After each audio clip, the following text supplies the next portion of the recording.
what are you hearing from players and staffers about this tip line?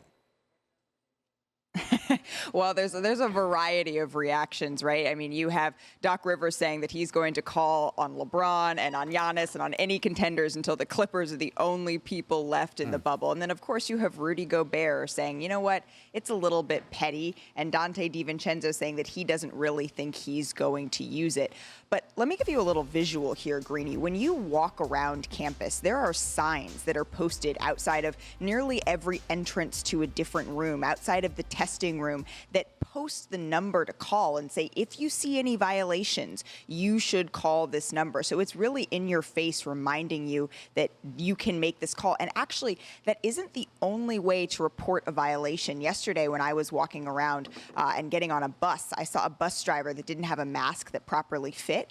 And I was told that another way I can report it is on the back of everybody's credential, players, media, anybody. You can use the campus app to scan your credential and anonymously place a tip that way. So there's actually multiple tip lines to get to that kind of result. All right, really interesting. So, Jalen, I come to you. People are calling this snitching.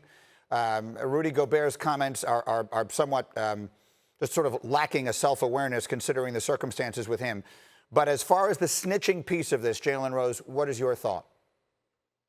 I'm glad you used the term lacking self-awareness. Great reporting from the bubble, my sister from the Bay, Malika. And I just want to use this as a teachable moment because the term snitching continues to be used. And it's being used in the wrong connotation and used incorrectly. Snitching is a street lingo that relates to crime. These are professionals and multimillionaires at work. So therefore, if they're doing something unethical, the person that calls the line is a whistleblower. I do a show every day called Jalen and Jacoby at 4 p.m. Check us out today. And we retired words, Greeny. And here's a shirt, okay? Everybody tell me what you call this shirt when you see it. We retired this word on our show. Yeah. You know why we retired it? Yeah. Because it's unethical.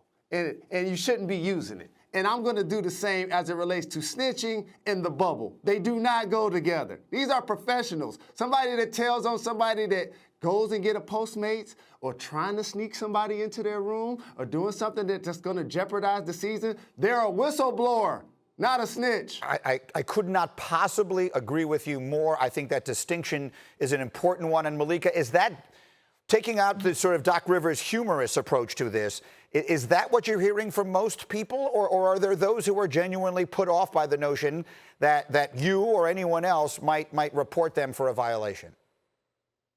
You know, I don't think it's widespread that people are put off by that notion, Greeny, because like Jalen said, there is a general understanding that that is put in place for safety. And perhaps if there was no anonymity behind it, the NBA doesn't have eyes everywhere here. The players, the people who are on the ground all the time, they see more than any individual official ever could, although there is security all over the place, making sure that rules are being followed to the extent possible. But absolutely, I mean, Jalen is right. It really isn't a snitch hotline. It's an enforcing the rules hotline. And one phrase that's kind of invoked all the time around here, which as a journalist can be kind of cringeworthy, but in this situation actually applies.